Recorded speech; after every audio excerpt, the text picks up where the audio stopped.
अर्ज इस तरह कि मैं गवर्नर इंतजामिया साहब को ये बात पहुंचाना चाहता हूं कि हमारे तहसीलदार साहब के थ्रू यहाँ से टेंडर कोटेशन कमेटी के 10 आदमी जो हैं यहाँ से वहां बुला के इनकी फरियाद और अंदर का हाल सुने और इलाके के जो और मुश्किलातें हैं उनके लिए भी सुने। ये हमारी रिक्वेस्ट है गवर्नर इंतजामिया से। वही लोग यहाँ से जाएंगे जो तहसीलदार साहब की रिकमेंड टंगनार से होगी, जिसमें हमारे चेयरमैन साहब हैं और हमारी कमेटी के लोग हैं।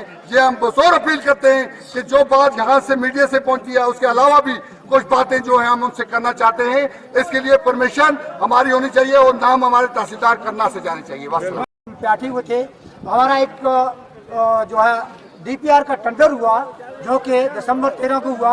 उसके बाद उसका ओपनिंग डेट जो थी वो 3 तारीख को थी, 3 जनवरी 2019 को उसकी ओपनिंग डेट थी, लेकिन वो डेट जो है गुजर गई, टेंडर ओपन हो गया।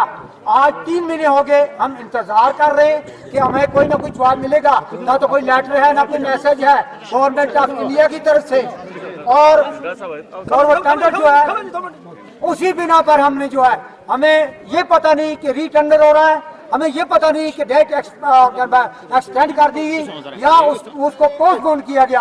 अभी तक हमें जो है गवर्नमेंट की तरफ से कोई जवाब तक भी नहीं मिला है। इसलिए हम मजबूर होकर के आज ये प्रोटेस्ट किया, हम रोड में उतरे। मैं आप लोगों का बहुत शुक्रगुजार हूँ जिन लोगों ने इस प्रोटेस्ट में हिस्सा लिया, और मैं गुजारिश करूंगा और ये जद्दोजहद जारी रहेगी जब तक हमें टेंडर का फैसला नहीं होगा। टेंडर इंशाअल्लाह जो है ये कार्रवाई चलती रहेगी लगातार जब तक हमें टेंडर का